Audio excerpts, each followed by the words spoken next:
Hello friends, good morning. In the previous video, we have already understood a rule called as stranger to a contract cannot sue because of lack of closeness between the parties. Because of the lack of privity, a stranger to a contract cannot sue. However, if you talk about a stranger to a consideration, he can sue, but stranger to a contract cannot sue. Whenever we have understood, whenever we have understood a rule, then along with the rule, there are certain exceptional cases. In that rule, we have got around 7 exceptional cases.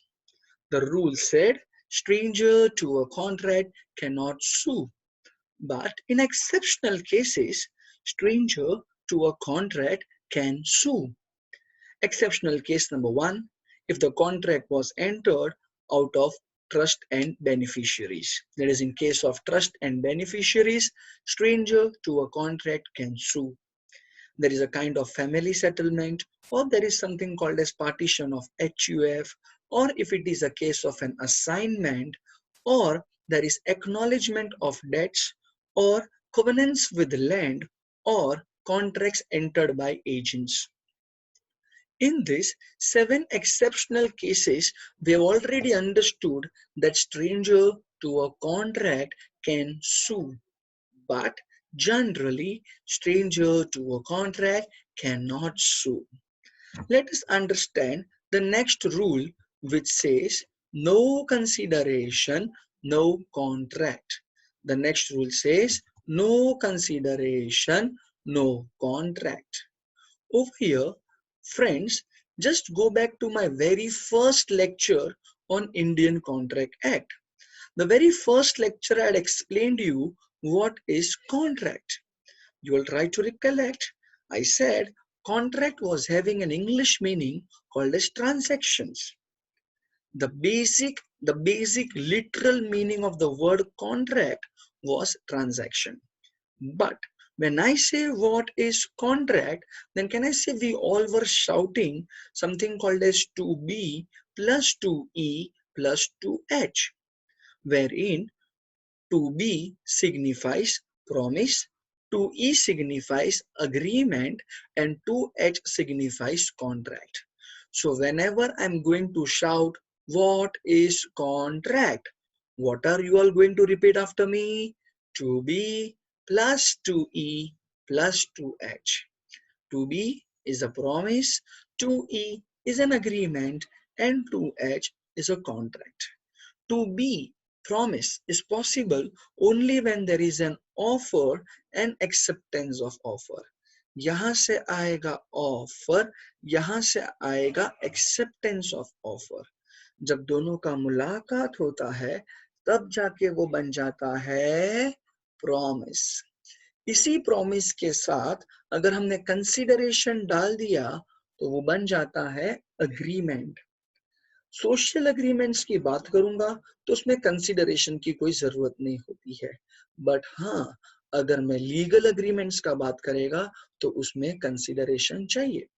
So first comes the offer, then comes acceptance which makes a promise. If that promise is associated with a consideration, it forms a agreement.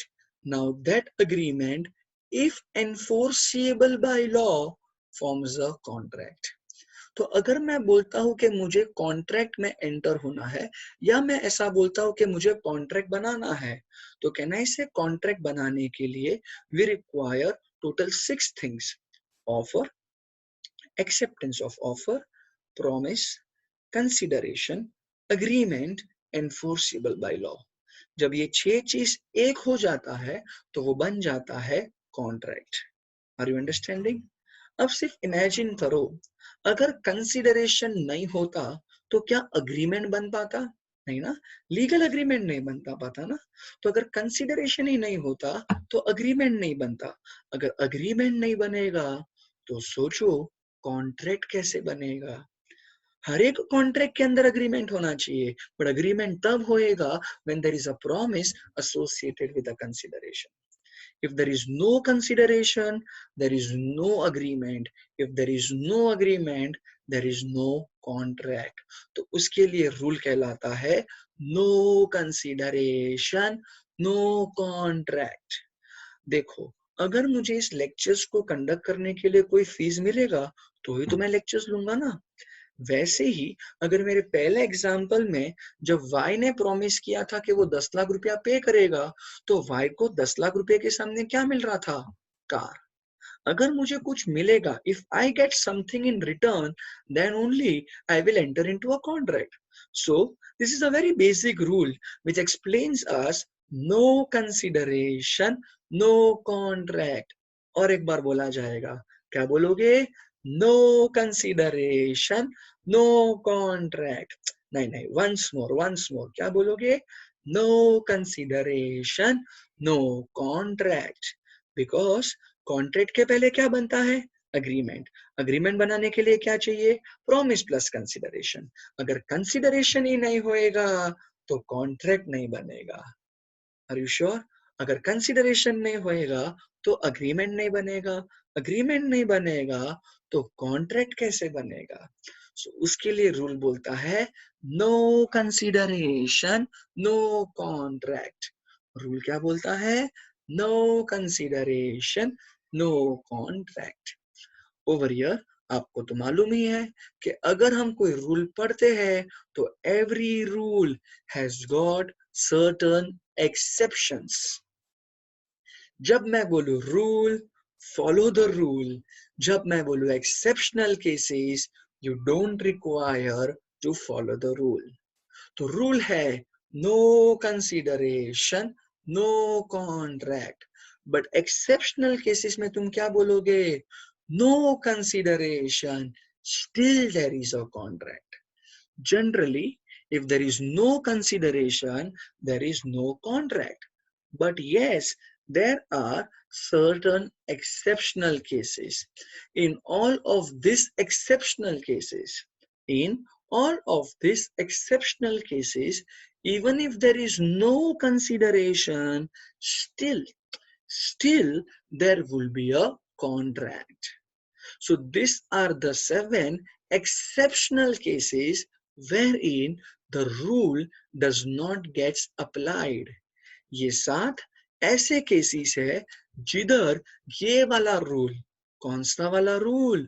No consideration, no contract वाला rule applicable होता नहीं है. समझ रहे हो? तो rule क्या है? No consideration, no contract. But in exceptional cases, even if there is no consideration, still there is a contract.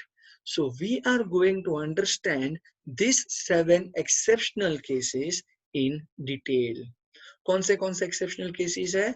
That is a contract which is entered out of love and affection. A contract which is towards compensation paid for past voluntary services. Something which is called as a promise to pay time-barred debts. In case of gifts, in case of gratuitous bailment, in case of charity, and in case of contract by agents. In these 7 cases, even if there is no consideration, still there will be a contract only and only in these 7 exceptional cases. So we are going to discuss all of them in detail. So what is the rule saying? The rule says no consideration, still there is a contract. But the rule says, I'm sorry, the rule says no consideration, no contract. But in exceptional cases, no consideration, still there is a contract. The very first exceptional case over here is love and affection. Whenever there is a contract which is being entered out of natural love and affection. Arey sir, whenever there is love and affection, there cannot be a contract. Arey wait yaar, first you listen me. Whenever there is a contract which has been entered out of natural love and affection, whenever there is a contract which has been entered out of natural love and affection, provided there is nearness in relationship, the entire contract is in a written form and it is registered under a particular law. Only when these three conditions are fulfilled. Number one, it should be out of nearness in relation, it should be in a written form, and it should be registered under a particular law. Then only if there is a contract entered out of love and affection, and in that contract, if there is no consideration, still there will be a contract. For example, एक दिन मेरे dad मेरा पूरा का पूरा ये lecture सुनने के बाद एकदम भावुक हो गए. मेरे डैडी ने बोला, वाह वाह वाह कुणाल शाह, तू हमारे परिवार का नाम रोशन करेगा. क्या लेक्चर लेता है मेरे बेटे, क्या लेक्चर लेता है. तेरा लेक्चर सुनने के बाद मैं तो भावुक हो गया. And my dad said to me, Kunal Shah, तेरा लेक्चर सुनने के बाद मैं बहुत भावुक हो चुका है.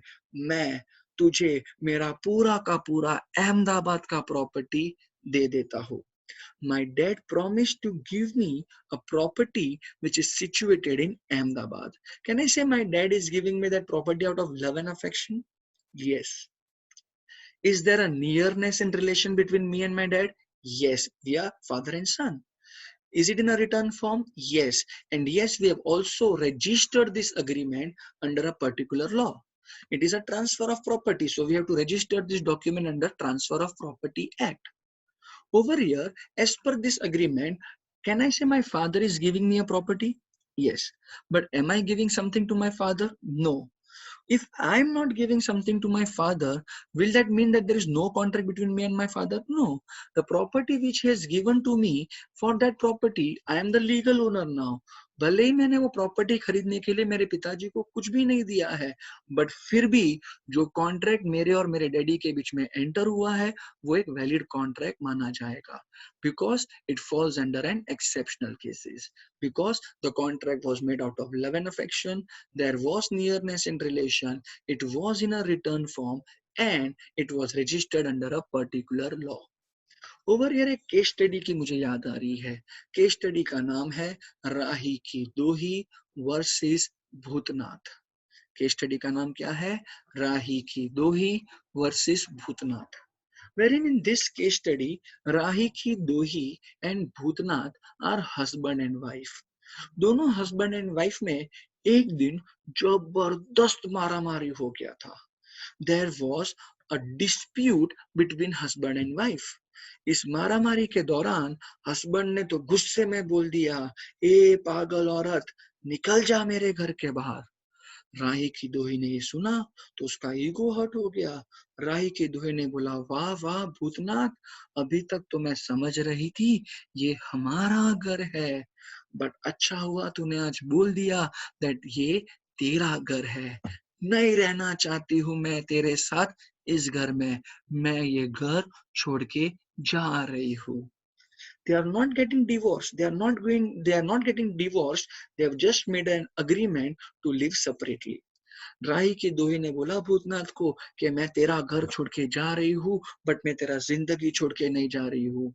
मैं दूसरे कोई घर में जाके रहूंगी, बट मुझे लगेगा एक सेपरेट मेंटेनेंस. तो प्रॉमिस कर कि तू मुझे हर महीने XYZ रुपीस पे करेगा. भूतनाथ बोला, पहले मेरे घर के बाहर निकल, फिर मैं तेरे को सब चीज का प्रॉमिस करता हूँ, चल निकल इधर से. राय की दोही बोली ठीक है. राय की दोही घर से निकल गई एंड फिर भूतनाथ ने प्रॉमिस किया कि वो हर महीने अपनी वाइफ को फॉर एग्जाम्पल 50,000 रुपीस पे करेगा. यहाँ पर ये पूरा का पूरा चीज रिटर्न फॉर्म में था. इनफैक्ट इसको रजिस्टर भी करवाया गया था. ओवर ईयर दिन गुजरे, हफ्ते गुजर गए, देखते ही देखते महीना खत्म हो गया. जैसे ही अ मंथ गॉट एक्सपायर्ड तो राही की दोही भूतनाथ के पास आई. बोली, चल चल भूतनाथ, एक महीना खत्म हो गया है, तूने मुझे प्रॉमिस किया था 50,000 रुपया पे करने का, चल मुझे मेरा 50,000 रुपया दे. भूतनाथ बोला, इधर आ, इधर आ, 2 simple words, नहीं दूंगा. भूतनाथ क्या बोला? 2 simple words, नहीं दूंगा. तो राही की दोही बोली, oh means you are trying to do a breach of contract. रुक, मैं तेरे खिलाफ एक केस फाइल करती हूँ. राही की दोही went to the court and she filed a case against Bhootnath. एक साइड पे राही की दोही खड़ी है, दूसरे साइड पे भूतनाथ खड़ा है. जज बोला, yes madam, why did you file a case against Bhootnath? तो यहाँ पर राही की दोही बोली, सर वो जो आदमी खड़ा है भूतनाथ, वो मेरा हस्बैंड है. हम दोनों में झगड़ा हुआ था, मैं घर छोड़ के चली गई थी, तो उसने मुझे प्रॉमिस किया था कि वो मुझे हर महीने 50,000 रुपीस पे करेगा. देखो देखो जज, ये सब इसमें लिखा है और हमने इस डॉक्यूमेंट को रजिस्टर भी करवाया है. फिर भी ये आदमी मेरे को पैसा देने से मना कर रहा है. मतलब ये आदमी मेरे साथ कर रहा है ब्रीच ऑफ कॉन्ट्रैक्ट. जज ने बोला, ए भूतनाथ, काय को औरत के साथ? औरत क्या, ये तो तेरी खुद की बीवी है, तो उसके साथ ब्रीच ऑफ कॉन्ट्रैक्ट क्यों कर रहा है? भूतनाथ बोला, सर इस कागज के डॉक्यूमेंट को ध्यान से पढ़ो. इसमें लिखा है कि मैं मेरी बीवी को हर महीने 50,000 रुपया दूंगा. हम में कोई डिवोर्स नहीं हुआ है. मैं मानता हूँ मेरी बीवी है, वो भी मानती है कि मैं उसका हस्बैंड है. हम दोनों के बीच में अग्रीमेंट हुआ था कि मैं उसको हर महीने 50,000 रुपया देगा. बट अब मैं अगर उसको 50,000 रुपया दूंगा तो सामने मुझे क्या मिल रहा है? मुझे तो कुछ नहीं मिल रहा है. No consideration, no contract. जब कॉन्ट्रैक्ट ही नहीं है तो वो औरत मेरे खिलाफ ब्रीच ऑफ कॉन्ट्रैक्ट का केस कैसे कर सकती है? तो राय की दोही बोली, जज उसको समझा कि रूल है no consideration no contract, but उसी रूल के एक्सेप्शनल केसेस है love and affection, nearness in relation, return and it was registered. तो फिर in that case no consideration, still there is a contract. And if there is a contract, then this Bhutnath is trying to do a breach of contract with me. Bhootnath बोला, जज उसको समझा कि हमने इस कागज के डॉक्यूमेंट को रजिस्टर तो करवाया है. यस, हमने इसको रिटर्न फॉर्म में भी रखा था. हाँ जी, we are into nearness in relation. वो मेरे लिए वाइफ है, मैं उसके लिए हस्बैंड है. बट जब ये कॉन्ट्रैक्ट एंटर हुआ था, तब क्या हमारे बीच में कोई लव एंड अफेक्शन था? नहीं. अगर लव एंड अफेक्शन होता तो मैं उसको घर से निकालता ही नहीं था. अगर वो मुझसे प्यार करती तो वो इस घर से बाहर जाती भी नहीं थी. तो जब हम लोग ने सबसे पहले लव एंड अफेक्शन वाले केस को फुलफिल ही नहीं किया, जब कॉन्ट्रैक्ट एंटर करने के टाइम पे we were into a dispute, contract form करने के टाइम पे there was no love and affection, तो हम लोग एक्सेप्शनल केस में फॉल ही नहीं होते हैं. And when we does not get fall under an exceptional case, the rule says no consideration, no contract. जज बोला, वाह भूतनाथ, तू पक्का तू पक्का कुणाल सर का स्टूडेंट लगता है, तेरे को इन डेप्थ लॉ का नॉलेज है. भूतनाथ बोला, यस, मैं कुणाल सर का स्टूडेंट हूँ. जज भी बोला, मैं भी कुणाल सर का स्टूडेंट हूँ. तो यहाँ पर ध्यान रखना, जब भी नियरनेस इन रिलेशन होता है, जब भी नियरनेस इन रिलेशन होता है, तो ऐसा मान मत लो कि उधर लव एंड अफेक्शन होएगा ही होएगा. देखो, ये केस स्टडी खुद एक एग्जांपल बन चुका था. ये केस स्टडी में हमें मालूम था कि राय की दोही एंड भूतनाथ के बीच में नियरनेस इन रिलेशन था, but love and affection missing था. तो यहाँ पे रूल याद रखना, nearness in relation does not implies love and affection. जिधर भी रिश्तेदारी होता है तो उसका मतलब ये नहीं कि प्यार मोहब्बत होएगा ही होएगा, बट हाँ, जिधर भी प्यार मोहब्बत होता है उधर रिश्तेदारी होता है. wherever there is love and affection, yes, you can imply there is nearness in relation, but whenever there is nearness in relation, you cannot imply that there is love and affection. See, if I say mother and child, can I say there will be love and affection and there will be nearness in relation? Yes. But अगर मैंने बोला सौतेली माँ and सौतेला बेटा, now there is nearness in relation. Will this imply love and affection? No ना. इधर प्यार मोहब्बत हो भी सकता है, नहीं भी हो सकता है. तो क्या बोलोगे? Nearness in relation. क्या बोलोगे? Nearness in relation does not implies love and affection. तो रूल क्या है friends? No consideration, no contract. Rule क्या है? No consideration, no contract. But in exceptional case number one, that is if a contract is being formed out of love and affection. If a contract is being formed out of love and affection, provided there is nearness in relation, it is in a written form and it is registered, then no consideration, still there is a contract. Exceptional case number one, there has to be love and affection, जिसके लिए तीन conditions है. There has to be nearness in relation, it has to be in a written form and it has to be registered under a particular law.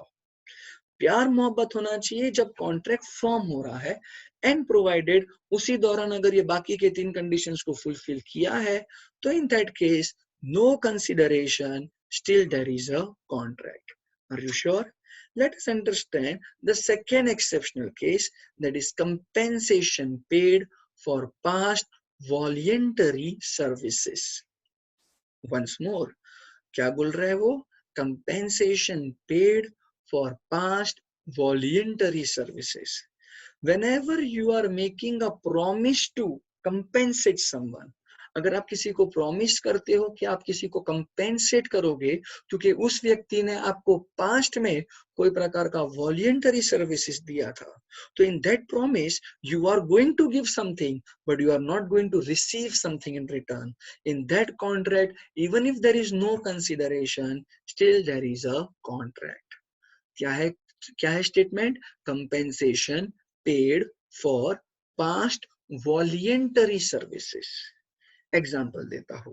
One fine day lectures लेते लेते मैं बहुत थक गया था. I was tired, so I thought कि let me go for a mental relaxation. तो मैं सीधा का सीधा पहुंच गया to a place called as Marine Drive. Marine Drive एक जगह है मुंबई में जहाँ पे लोग आराम से बैठते हैं एंड मन की शांति लेते हैं. तो मैं चला गया to a place called as Marine Drive in order to get a mental peace. अब जैसे मैं मरीन ड्राइव पहुंचा तो मैं उसके पाली पे जाके बैठ गया. अब जैसे मैं बैठा मैंने मेरी आंख बंद की and I was just relaxing.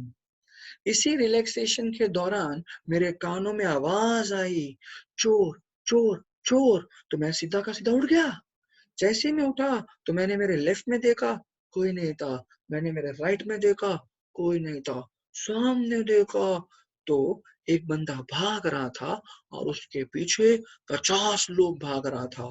तो मैं तो समझ गया कि जो बंदा अकेला भाग रहा है वो चोर है. जैसे वो पूरा का पूरा ग्रुप मेरे पास आ ही रहा था, मैं मेरे जगह से उठा, उस अकेले व्यक्ति को पकड़ा, लाफा मारा और वो नीचे गिर गया. बाकी का 50 लोग जो दूर से भागे भागे आ रहे थे वो उसी चोर के ऊपर गिरा और उसको धपाधप मार रहे थे. मैं तो थोड़ा सिचुएशन से हट गया. जैसे ही मैंने एक स्टेप पीछे गया तो मैंने देखा एक 90 साल की बूढ़ी औरत भागी भागी आ रही थी और उसी ग्रुप के सामने जाके खड़ी रह गई और हाफ रही थी और बोल रही. मैं बोला भाई क्या कर रही है औरत? मैं बोला एक्सक्यूज मी आंटी, उम्र का लिहाज करो, 90 साल के हो, मर जाओगे. इस चोर को मैंने ही पकड़ा है, मैं आपको वाइल्ड कार्ड एंट्री दिलाऊंगा, आप भी उसको धो लेना. उसी दौरान वो 50 लोग का पूरा ग्रुप जो चोर को धो रहा था, वो लोग सीधा का सीधा चोर को उठाया और मेरे पास लेके आया और बोला कुणाल सर ये चोर है और इसने इस बूढ़ी औरत का पर्स चुराया. मैं बोला इस आंटी को देख के, हो आंटी ऐसे ऐसे कर रही थी, मतलब पर्स मांग रही थी. मुझे तो लगा वो किसी को मारना चाह रही थी. तो यहाँ पर मैंने सीधा का सीधा चोर के हाथ से पर्स लिया, 2 लाफा मारा और बोला 50 लोगों को लेके जाओ उसको सीधा का सीधा पुलिस स्टेशन. अब आंटी का पर्स मेरे पास है, आंटी मेरे सामने खड़ी है, मैंने वो पर्स आंटी को लौटा दिया. अब सच बताना, क्या आंटी ने मुझे बोला था चोर को पकड़? नहीं, ये सर्विस तो मैंने आंटी को सामने से दिया था. कहने से ये मेरा एक प्रकार का वॉलंटरी सर्विसेज था जो मैं ऑलरेडी कर चुका है. I have done a past voluntary services. फिर मैंने आंटी को पूछा, आंटी 90 साल का उम्र है तुम्हारा, आप छोटे से पर्स के लिए भाग रहे हो, क्या ऐसा क्या खास बात था? तो आंटी ने बोला, बेटा कुणाल शाह, इस पर्स के अंदर 100 करोड़ का डायमंड था। मैं बोला, कितने करोड़ का? तो आंटी ने बोला, 100 करोड़ का। बेटा कुणाल शाह, तूने मेरे को 100 करोड़ के लॉस से बचाया। मैं प्रॉमिस करती हूँ कि मैं तेरे को 10 लाख रुपए का कंपेंसेशन दूंगी। Can I say the auntie over here has made a compensation to pay me for a voluntary services which I have already given? Yes. For that promise of her, उसने जो मुझे प्रॉमिस किया है कि वो मेरे को 10 लाख रुपया देगी, क्या वो 10 लाख रुपए के सामने उसको कुछ मिल रहा है? नहीं सर, उसको पर्स मिला था ना। अरे पर्स तो ऑलरेडी उसका था, वो तो मैंने उसको सिर्फ चोर के हाथों से बचा के उसको दे दिया था, जिसके लिए सर्विसेज मैंने उसको बिना पूछे दिया था। It was a voluntary services given by me. तो यहाँ पर ये आंटी जो 10 लाख रुपया देने का प्रॉमिस कर रही है, for that promise is she getting something in return? No. Then also this will be considered as a valid contract because it falls under a exceptional case which says compensation paid for past voluntary services. Whenever you are making a promise to someone that you are going to compensate that person for a voluntary services which that person has given, then in that case, even if you are not going to receive something in return, then also that contract will be considered as a valid contract. Friends, जब भी तुम compensation paid for past voluntary services पढ़ोगे, तब ये 4 rules का ध्यान रखना. Rule number 1, the service should be rendered voluntarily. हाँ, मैंने सर्विसेज वॉलंटरीली दिया था. Rule number 2, the services must have been rendered for the promisor. कहने से आंटी ने मुझे प्रॉमिस किया था कि वो 10 लाख रुपया देगी और मैंने उसी के लिए ये सर्विस रेंडर किया था जो मैंने वॉलंटरीली किया था. So the service was been rendered for the promisor. Rule number 3, the promisor must be in existence at the time when the services were rendered. हाँ, वो आंटी उधर मौजूद थी जब मैंने चोर को पकड़ा था तभी. And over here the promisor must have an intention to compensate the promisee. क्या आंटी का इंटेंशन था मुझे कंपेंसेशन देने का? हाँ. तो यहाँ पर ये चारों का 4 रूल्स हम लोग ने फुलफिल किया है. तो in that case even if there is no consideration, still there will be a valid contract. Rule क्या है? No consideration, no contract. But in exceptional cases, no consideration, still there is a contract.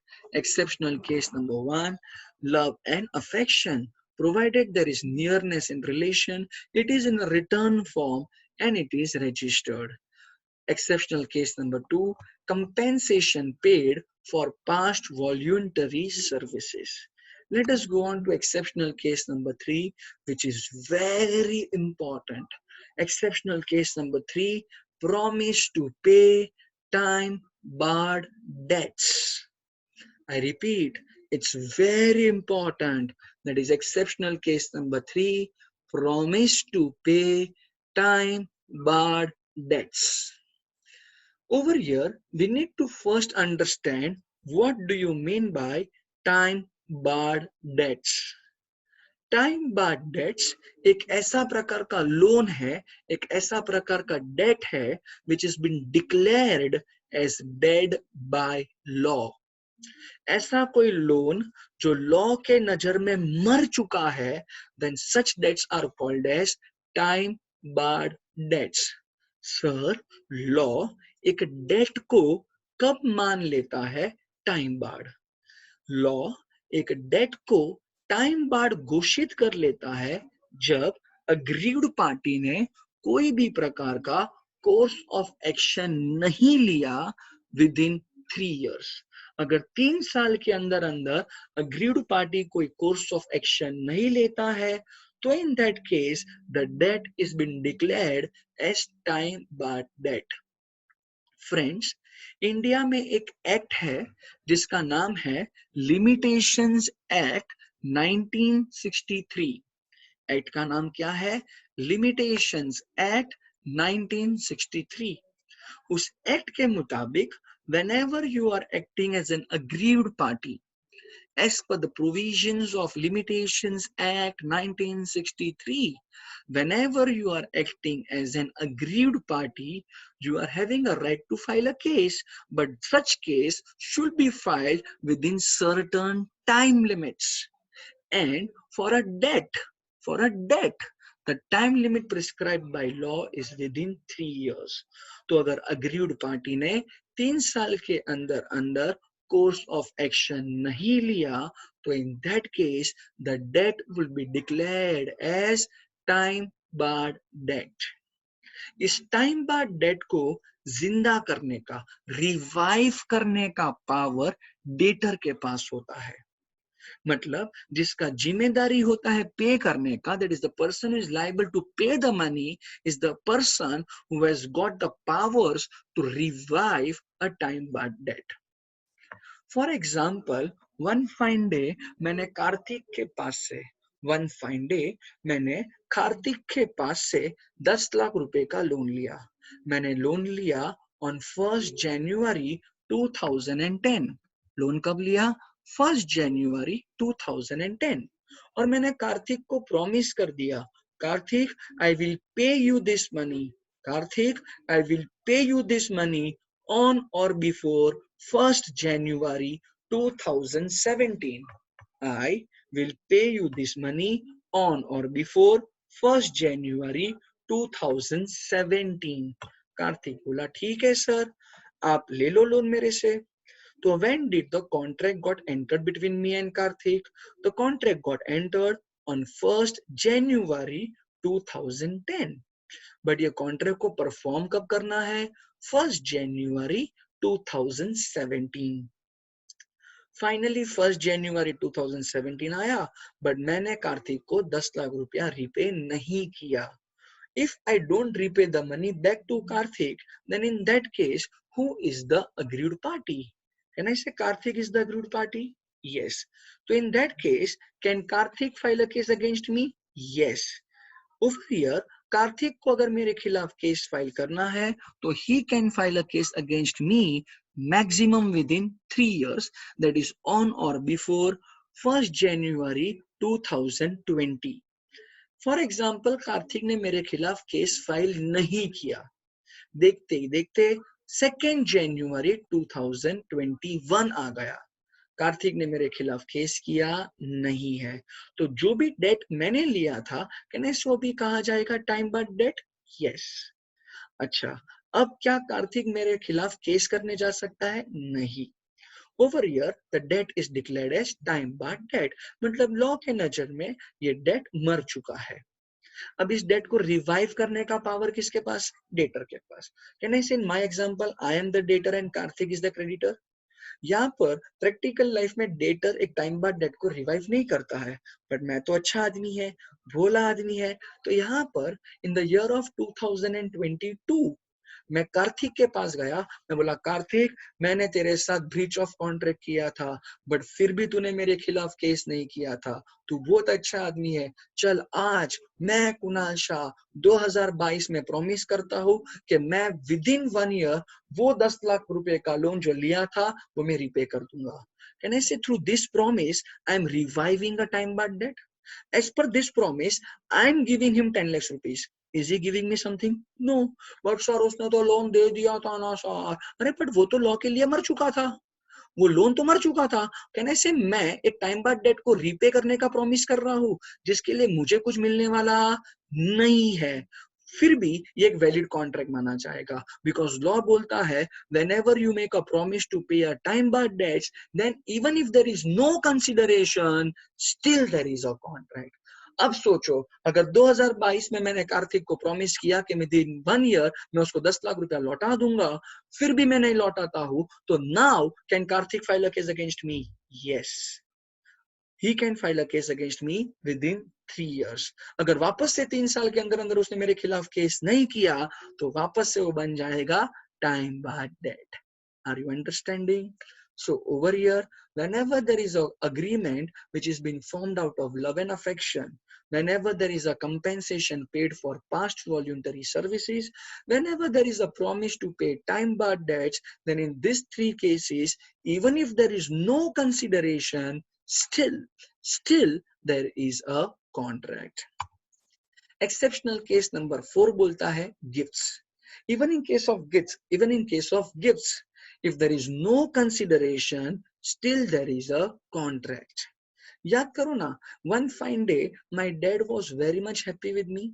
तो उन्होंने भावुक होते होते बोल दिया था कि अहमदाबाद का प्रॉपर्टी तेरे नाम पे कर देता हूँ. For that property, am I giving something to my dad? No. So in case of gift as well, even if there is no consideration, still there is a contract. Generally, no consideration, no contract. No consideration, no contract. But in exceptional cases, there is no consideration, then also there will be a contract. That is love and affection, compensation for past voluntary services, promise to pay time-barred debts, and in case of gifts. Practical life में जब तुम किसी को gift देते हो, do you expect something in return? No ना. तो in a similar way, gift वाले case में, even if there is no consideration, still there is a contract. Exceptional case number 5, gratuitous bailment. Exceptional case number 5 क्या है? Gratuitous bailment. ये gratuitous वाला word का मतलब होता है gratitude, that is something which is done out of thankfulness. Bailment का मतलब होता है transfer of possession of goods. ना ना ना ना ना, तुम अगर गुड्स का ओनरशिप ट्रांसफर करता है ना तो it is selling of goods. But अगर तुम गुड्स का सिर्फ पोजेशन ट्रांसफर करता है तो it is termed as bailment, जिसमें 2 लोग होता है. One is a bailor, another is a bailee. ये चीज हम लोग और डिटेल में डिस्कस करेंगे under sale of goods act. For example, one fine day Aryan नाम का एक स्टूडेंट मेरे पास आया और बोला, कुणाल सर, क्या आप मुझे आपका मार्कर पेन दोगे? मैं बोला ठीक है, ले ले. स्टूडेंट बोलता है, सर मुझे कुछ इंपॉर्टेंट चीज हाईलाइट करना है. मैं बोला ठीक है, हाईलाइट कर ले और मार्कर पेन मुझे वापस दे दे. कहने से वो मार्कर पेन का ओनरशिप मेरे पास है, बट मैंने उस मार्कर पेन का पोजेशन आर्यन को दे दिया है. तो यहाँ पर मेरे और आर्यन के बीच में हुआ है कॉन्ट्रैक्ट ऑफ बेलमेंट. क्या हुआ है? Contract of bailment. Whenever you transfer possession of goods, it is a bailment, which is nothing but a special contract. Are you understanding? अब जब मैंने आर्यन के साथ एक कॉन्ट्रैक्ट ऑफ बेलमेंट एंटर किया जिसमें मैंने उसको मार्कर पेन दिया, क्या आर्यन ने मुझे कुछ रिटर्न दिया? नहीं. क्या मैं आर्यन के पास ऐसा कुछ बोलूंगा कि मैंने मार्कर पेन दिया, तूने मेरा इंक यूज किया, चल 5 रुपया दे? No, I was not having an intention to demand that money from him. मैंने इनफैक्ट ये बेलमेंट किया था out of thankfulness, out of gratitude. So whenever there is gratuitous bailment, even if there is no consideration, still it will be considered as a contract. Rule: no consideration, no contract. But in case of gratuitous bailment, even if there is no consideration, still there is a contract. Next exceptional case आता है charity. Charity मतलब donations, दान धर्म करना. जब भी तुम कोई प्रकार का चैरिटी करते हो, do you expect something in return? No. But अगर कंसिडरेशन नहीं है फिर भी उधर कॉन्ट्रैक्ट तो माना जाएगा, because charity falls under exceptional cases. Rule क्या है? No consideration, no contract. But in exceptional cases, no consideration, still there is a contract. Charity is one of the exceptional cases. One fine day मैं रास्ते से जा रहा था. ना भेल पूरे नहीं खा रहा था. अरे भाई, कोरोना चल रहा है, भेल वाला भी दुकान बंद करके बैठा है, क्वारंटाइन का दिन चल रहा है. अरे भैया, तो मैं सिर्फ रास्ते से जा रहा था.